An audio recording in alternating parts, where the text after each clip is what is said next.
Want to get this briefing by email? Here's the sign up.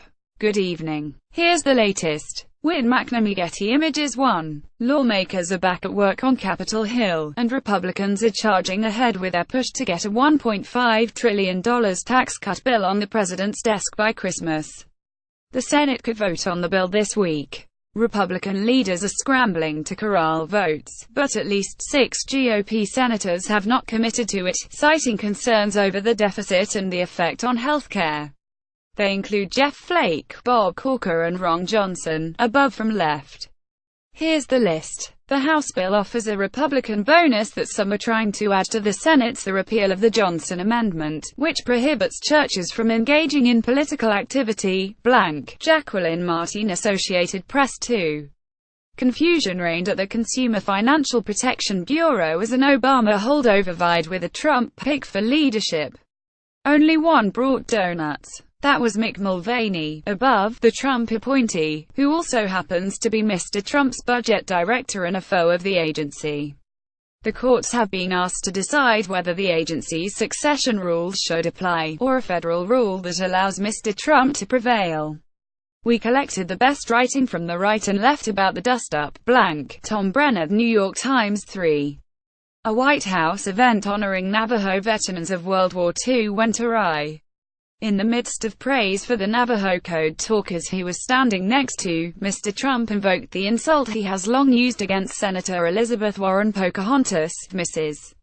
Warren's characterization of the moment as unfortunate was one of the milder reactions. J. Scott Applewhite, Associated Press 4. A string of armed robberies has led to what could be the most important case on electronic privacy to go before the Supreme Court. On Wednesday, the court will consider whether prosecutors violated the Fourth Amendment, which bans unreasonable searches, by collecting, without a warrant, vast amounts of data from cell phone companies showing the movements of the man they say was behind the robberies, which happened to involve cell phones. We discuss the case on today's episode of the Daily Podcast. Vincenzo Pinto, Agence France Press, Getty Images 5.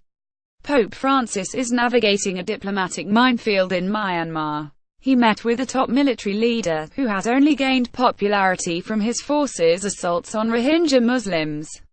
Hundreds of thousands have fled the country.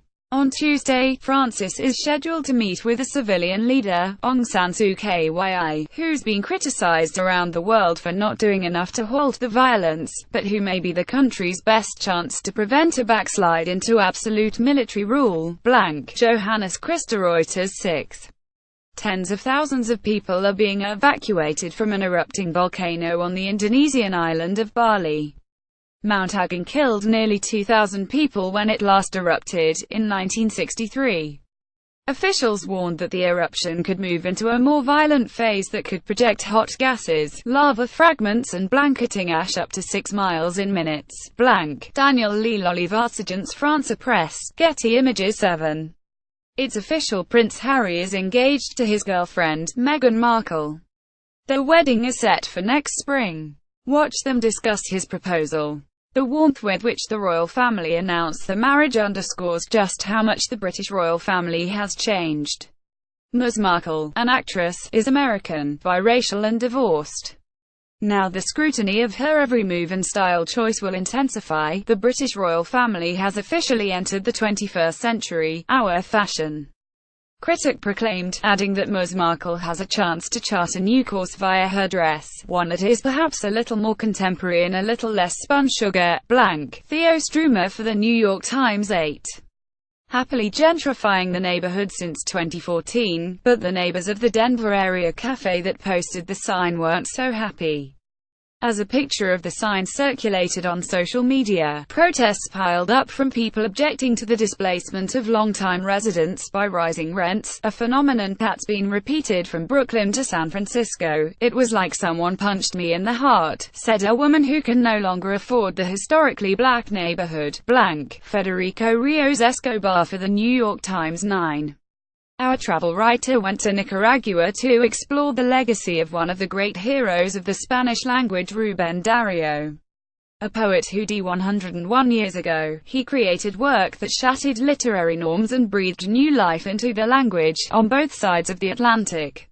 After so many centuries, the director of the Nicaraguan Language Academy said, Dario sent Columbus' caravan back and freed Spanish literature from Spain. He was a diplomat and journalist too.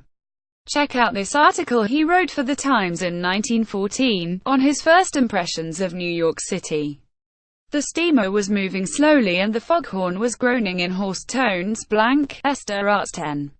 Finally, why not work on being happy? Yep, you really can. Work on it, anyway. Drawing on the research of behavioral scientists, the founding editor of our consumer health site offers a step-by-step guide. A few examples: tame negative thoughts, treat yourself like a friend, spend time in nature, find purpose at work, and, generally, give yourself a break. Simple, right? Have a great night.